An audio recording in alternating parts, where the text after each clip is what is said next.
আমার বাবা আমাকে একটি ১-২ বছর বয়সী ছেলের সাথে বিয়ে দিয়েছিলেন। আমি আমার স্বামীকে একটি শিশু ভেবে ঘুমিয়ে পড়তাম এবং আমার বাবাকে গালাগাল করতাম। কিন্তু আমার প্রাণ যেন বেরিয়ে এল যখন আমি জানতে পারলাম যে আমি গর্ভবতী হয়ে গেছি।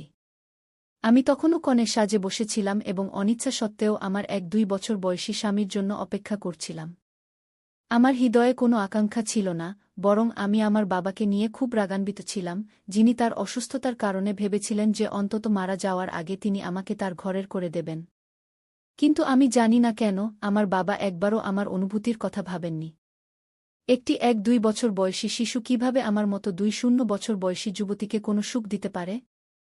আমি যুবতী ছিলাম, সুন্দরী ছিলাম, অনেক ছেলে ছিল যারা আমাকে বিয়ে করতে চাইত। কিন্তু আমার বাবা একটি ১-২ বছর বয়সী ছেলেকে বেছে নিয়ে আমার জীবন ধ্বংস করে দিয়েছিলেন। না আমার আব্বা আমার অনুভূতির কথা ভেবেছিলেন, না আমার ইচ্ছার কোনো খেয়াল রেখেছিলেন। এই চিন্তা করে আমার মাথা ফেটে যাচ্ছিল যে আমি এই অমিল সম্পর্কের সাথে কিভাবে সারা জীবন কাটাব। আমার কাছে ফিরে যাওয়ারও কোনো উপায় ছিল না। আব্বা আমাকে বিদায় দিয়ে নিজে নিশ্চিন্ত হয়ে গিয়েছিলেন, কিন্তু আমাকে এমন একটি জ্বলন্ত আগুনে ঠেলে দিয়েছিলেন যেখানে হয়তো আমাকে সারা জীবন পুড়তে হবে। আশায় ভরা এই রাত অশ্রুতে ভেসে যাচ্ছিল এবং আমি অসহায় ছিলাম। আমি আমার চিন্তায় ডুবেছিলাম, এমন সময় ঘরের দরজা খুলল। আমি ভাবলাম আমার স্বামী এসেছে, কিন্তু একটি ১-৭-১-৮ বছর বয়সী মেয়ে আমার কাছে চলে এল। আমি আমার শ্বশুরবাড়িতে কাউকে চিনতাম না, তাই এই মেয়েটিকে তা জানতাম না। তার চোখ আমার শরীরে আটকে ছিল। সে আমার সামনে বসে পড়ল এবং আমার হাত তার হাতে নিয়ে বলল, তুমি কত সুন্দর লেনা, তোমার হাত পা কত নরম ও নাজুক। তোমার তো কোনো রাজকুমার জুটতে পারত, কিন্তু তোমার বাবা তোমাকে আমার ১-২ বছর বয়সী ভাইয়ের সাথে বিয়ে দিয়ে তোমার উপর বড় জুলুম করেছে। সেই মেয়ের কথা শুনে আমি বুঝতে পারলাম যে সে আমার নন্দ। সে ঐতিহ্যবাহী নন্দের ভূমিকা পালন করছিল না, বরং তার প্রতিটি আচরণে আমার জন্য ভালোবাসা ছিল। তার কথা আমার চোখের কোণ ভিজিয়ে দিল, এবং আমি কিছু না বলে কয়েকটি অশ্রু ফেলে শান্ত হয়ে গেলাম। সেই মেয়ে দ্রুত আমার অশ্রু মুছে দিয়ে বলল, কান্নার কোনো কারণ নেই লেনা। আমি তোমার সাথে আছি। আমার ভাইও খারাপ নয়, সে তোমার খেয়াল রাখবে। সে এখনও শিশু, এবং আমার বাবা তোমার আব্বার বন্ধুত্বের খাতিরে তোমাদের দুজনকে এই সম্পর্কে বেঁধে দিয়েছেন। তুমি কিছু সময় তার সাথে এই সম্পর্ক বজায় রাখো, তারপর আমরা কোনো উপায় বের করব, এবং আমি তোমাকে এই অমিল সম্পর্ক থেকে মুক্তি দেব। সেই মেয়ের কথা শুনে আমার জীবনে নতুন আশার সঞ্চার হল। আমি ভাবছিলাম যে আমি একা নই। সত্যিই যদি আমি এই সম্পর্ক থেকে মুক্তি পেতাম, তাহলে আমি আমার ইচ্ছায় জীবন কাটাতে পারতাম। আমার আব্বার থেকে কোনো আশা ছিল না, আমি ভেবেই নিয়েছিলাম যে আমি ফিরে তাকাব না। সে আমাকে সান্ত্বনা দিয়ে ঘর থেকে বেরিয়ে গেল, এবং তখন একটি ১-২ বছর বয়সী ছেলে ঘরে ঢুকল। প্রথম নজরেই আমি বুঝতে পারলাম যে এটাই আমার স্বামী। আমি তাকে দেখে হতবাক হয়ে গেলাম। যদি আমার কোনো ভাই থাকত, তাহলে সে ঠিক এরকমই হতো। সে আমার পাশে এসে বসল এবং হঠাৎ করে আমার চুড়ি নিয়ে খেলতে খেলতে বলল, আমি লাল রঙের চুড়ি খুব পছন্দ করি। এগুলো তোমার গোরা গোরা কবজিতে খুব মানাচ্ছে। আমি ভয়ে আমার হাত পিছিয়ে নিলাম। যদিও সে ১-২ বছর বয়সী শিশু ছিল, কিন্তু সে আমার স্বামী ছিল, এবং এই ভেবে আমি কিছুটা অস্বস্তি বোধ করছিলাম। আমার এই আচরণে সে হেসে আমার দিকে তাকাল এবং বলল, লায়লা, তুমি এমন ভয় পাচ্ছ যেন আমি তোমাকে খেয়ে ফেলব।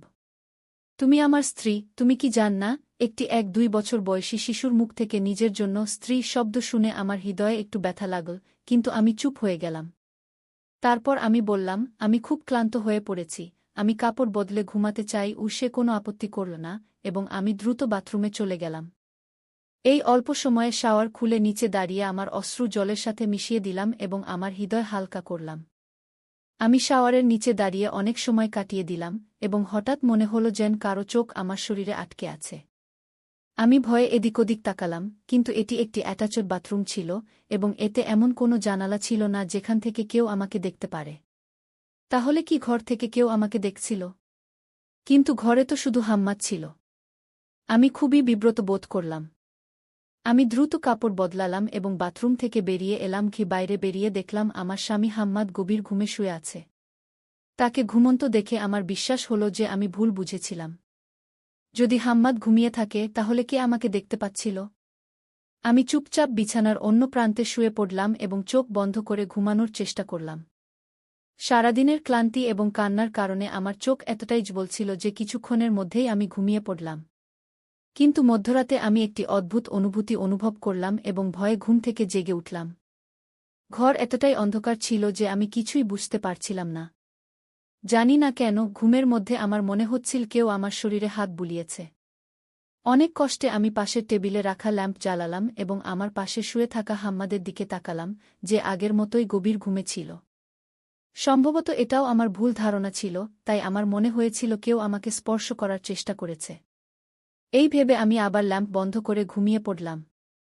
কিন্তু সকালে যখন আমার চোখ খুল, আমার অবস্থা কিছুটা অস্বস্তিকর ছিল এবং মনে হচ্ছিল যেন রাতে কেউ আমার সাথে খারাপ আচরণ করেছে। কিন্তু হাম্মাদ গভীর ঘুমে ছিল। আমি অস্বস্তিতে এদিক ওদিক তাকালাম, কিন্তু সব কিছু ঠিকঠাক ছিল। নাকি আমি বারবার ভুল বুঝছিলাম, নাকি আসলে কিছু অন্য ঘটনা ঘটেছিল। একটি অদ্ভুত অস্বস্তি আমাকে ঘিরে ধরেছিল। কিছুক্ষণ পরে আমি সতেজ হয়ে ঘর থেকে বেরিয়ে এলাম। সামনেই ডাইনিং টেবিলে হাম্মাদের আব্বা, অর্থাৎ আমার শ্বশুর বসেছিলেন। আমাকে দেখে তিনি মাথা থেকে পা পর্যন্ত আমাকে তার দৃষ্টিতে আবদ্ধ করলেন এবং হাসতে হাসতে বললেন, এসো বেটি, আমি তোমারই অপেক্ষা করছিলাম। এসো আমার সাথে বসে নাস্তা করো। কি আমার শ্বশুর একটি চেয়ার টেনে তার কাছাকাছি আমাকে বসার ইঙ্গিত করলেন। তখন আমার কিছুটা অদ্ভুত লাগল। এমন নয় যে আমি আমার শ্বশুরকে প্রথমবার দেখছি। আমি তাকে ভালো করেই চিনতাম। তিনি আমার বাবার বন্ধু ছিলেন এবং আমাদের বাড়িতে প্রায়ই আসতেন। কিন্তু শুরু থেকেই তিনি আমার বিশেষ পছন্দের ছিলেন না। তার দৃষ্টি সর্বদা আমার শরীরের উপর দিয়ে যেতে থাকত। আর এখন তিনি আমাকে তার কাছাকাছি বসতে বলছেন, এটা আমার একদমই ভাল লাগেনি। আমি ইচ্ছাকৃতভাবে তার থেকে দূরে একটি চেয়ারে বসলাম এবং মাথা নিচু করে নাস্তা করতে লাগলাম। কিন্তু সারাক্ষণ আমার মনে হচ্ছিল তার দৃষ্টি আমার উপর স্থির হয়ে আছে। কিছুক্ষণের মধ্যেই আমার নন্দ এসে গেল এবং আমার পাশে বসে আমার সৌন্দর্যের প্রশংসা করতে লাগল। তারপর তার আব্বার সামনেই সে এক শরারতিপূর্ণ ভঙ্গিতে আমাকে জিজ্ঞাসা করল, কাল রাতে হাম্মাদ তোমাকে বিরক্ত করেনি তো? আমি তার কাছ থেকে এই প্রশ্নের আশা করিনি। আমি একদম লজ্জিত হয়ে গেলাম। আমার দৃষ্টি যখন আমার শ্বশুরের উপর পড়ল, তখন তার মুখেও একটি হালকা হাসি ছিল। আমার মনে হচ্ছিল আমি আর মাথা তুলতে পারব না। আমার ননদ তার ভঙ্গি বদলে বলল, আমার বলার মানে হলো হাম্মাদ খুবই শরারতিপূর্ণ এবং সে রাতে এত সহজে ঘুমায় না। আমি তাকে অনেক গল্প শুনিয়ে তবে ঘুম পাড়াই। তাই জিজ্ঞাসা করছিলাম, কাল সে তোমাকে বিরক্ত করেনি তো? আমি খুব কষ্টে মাথা নেড়ে না জানালাম এবং চুপচাপ আমার নাস্তায় মন দিলাম। যদি আমার ইচ্ছা চলত, আমি এই দৃশ্য থেকে কোথাও অদৃশ্য হয়ে যেতাম। হাম্মাদের আব্বা নাস্তা শেষ করে চলে গেলে আমার প্রাণে প্রাণ এল। কিন্তু হঠাৎ আমার ননদ বলল, আব্বা শুধু তোমার সহানুভূতিতে হাম্মাদের সাথে তোমার বিয়ে দিয়েছেন। নইলে কোনো বাবা তার সন্তানের জীবন নষ্ট করতে চায় না। তাই তুমি আব্বার খেয়াল রাখবে। আম্মির মৃত্যুর পর থেকে তিনি একদম একা হয়ে গেছেন। আমার ননদ একটি চায়ের কাপ নিয়ে আমার সামনে রাখল এবং বলল, আব্বা তার ঘরে চা পান করেন। যাও, আব্বার ঘরে গিয়ে চা দিয়ে এসো। তিনি খুশি হবেন। আমি তার কথায় একদম ঘাবড়ে গেলাম। কিন্তু আমি আমার নন্দকে না বলতে চাইনি। তাই বাধ্য হয়ে আমি চায়ের কাপ নিয়ে আমার শ্বশুরের ঘরে গেলাম। আমার শ্বশুর বিছানায় বসেছিলেন। তিনি আমাকে তার কাছাকাছি বসার ইঙ্গিত করলেন। না চাইলেও আমাকে তার পাশে বসতে হল। তিনি ধীরে ধীরে আমার কাছাকাছি এলেন এবং আস্তে করে বললেন, আমি জানি হাম্মাদ তোমাকে কোনো সুখ দিতে পারবে না। সে এখনও খুব ছোট। কিন্তু কয়েক দিনের ব্যাপার, তারপর সব ঠিক হয়ে যাবে। তার মুখ থেকে এমন কথা শুনে আমি ভয়ে দাঁড়িয়ে গেলাম এবং দ্রুত পা ফেলে ঘর থেকে বেরিয়ে এলাম। এই শ্বশুরবাড়ি আমার গলার ফাঁস হয়ে গেছে। শুধু 1-2 বছরের স্বামী আমার সমস্যা নয়, আমার শ্বশুরও আমাকে এক চোখে দেখতে পারছেন না। আমি সোজা আমার ঘরে চলে এলাম। হাম্মাদ জেগে উঠেছিল। আমাকে দেখে সে দৌড়ে এসে চিরে গলায় জড়িয়ে ধরে লায়লা বলল, তুমি কোথায় গিয়েছিলে? আমি তোমাকে ঘরে পাইনি, খুবই দুশ্চিন্তায় পড়েছিলাম। হাম্মাদের এই নিকটবর্তী হওয়া আমাকে পাগল করে দিচ্ছিল।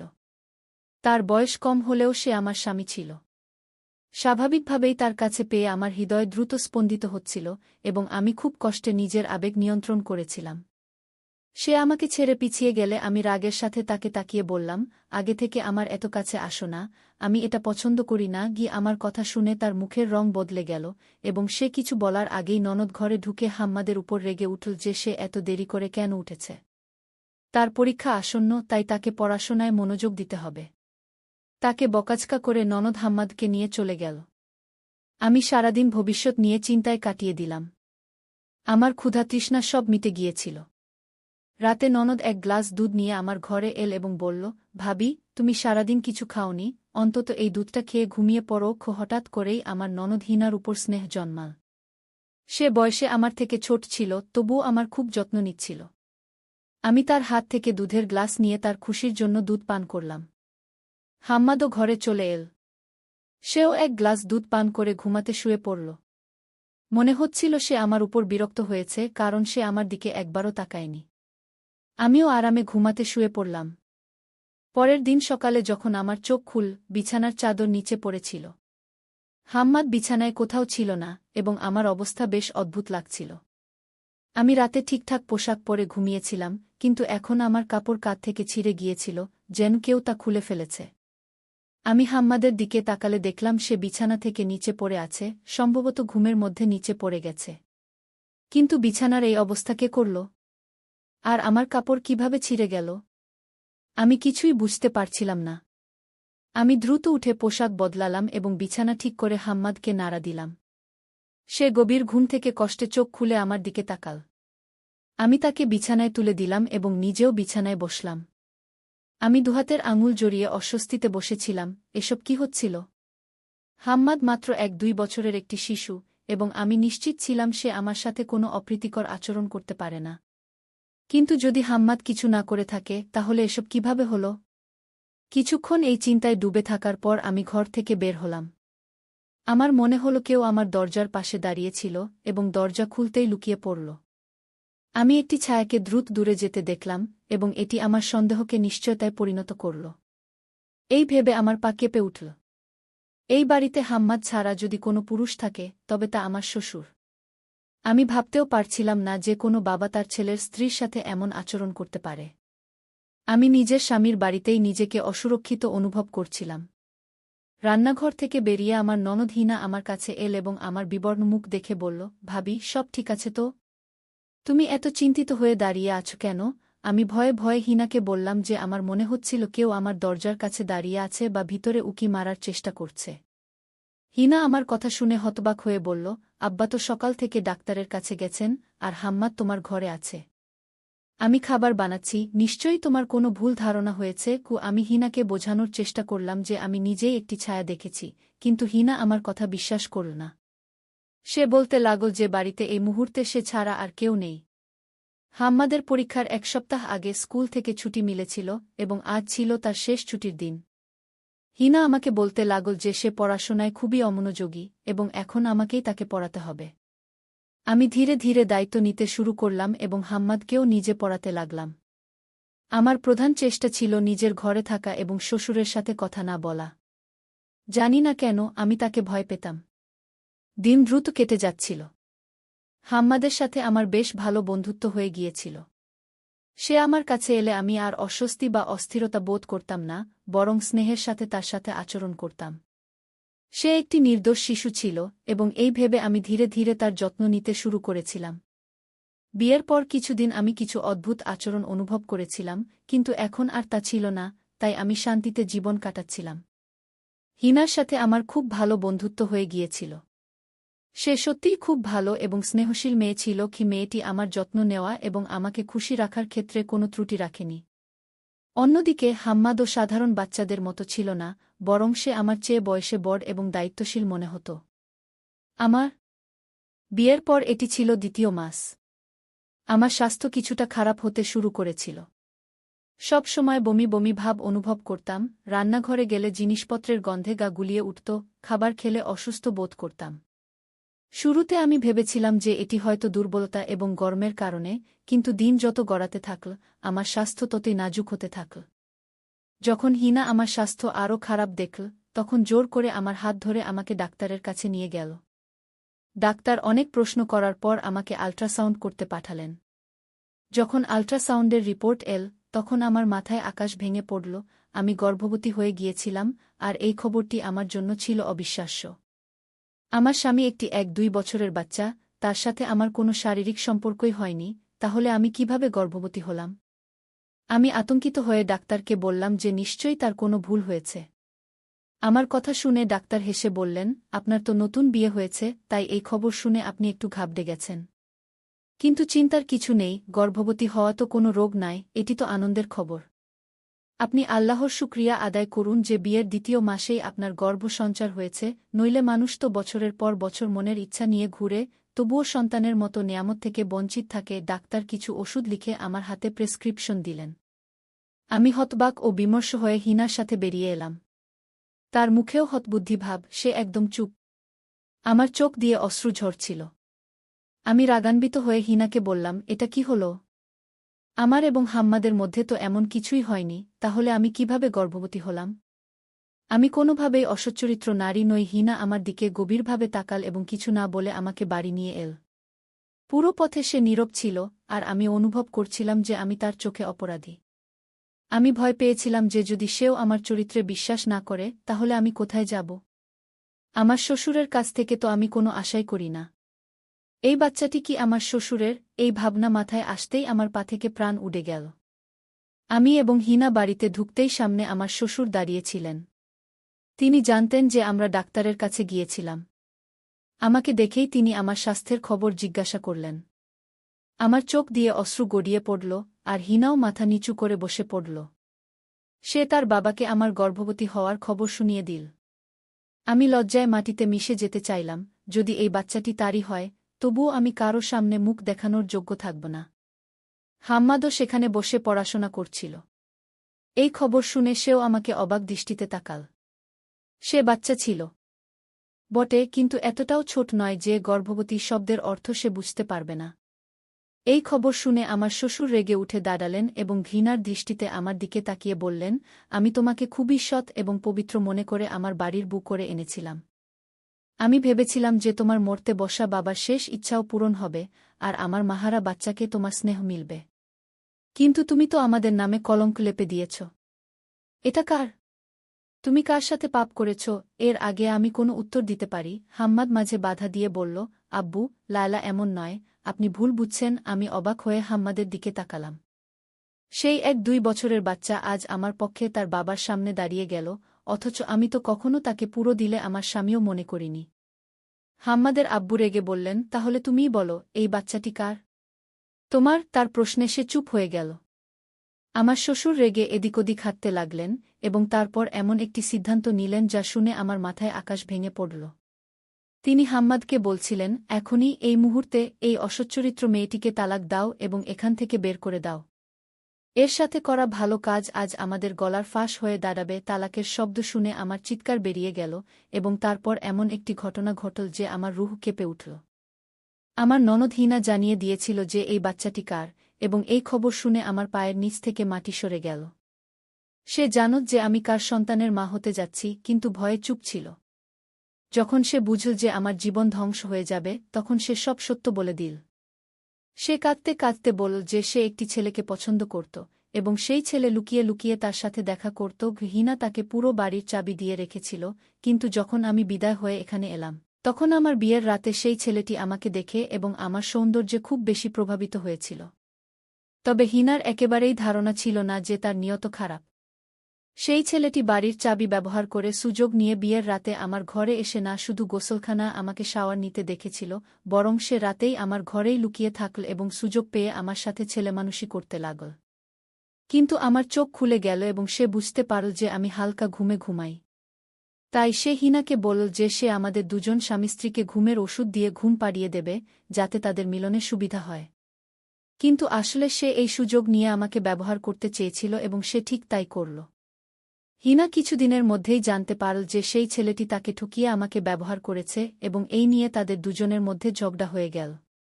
শেষ পর্যন্ত সে হিনাকে চিরতরে ছেড়ে চলে গেল, কিন্তু যাওয়ার আগে আমার দামানে দাগ রেখে গেল।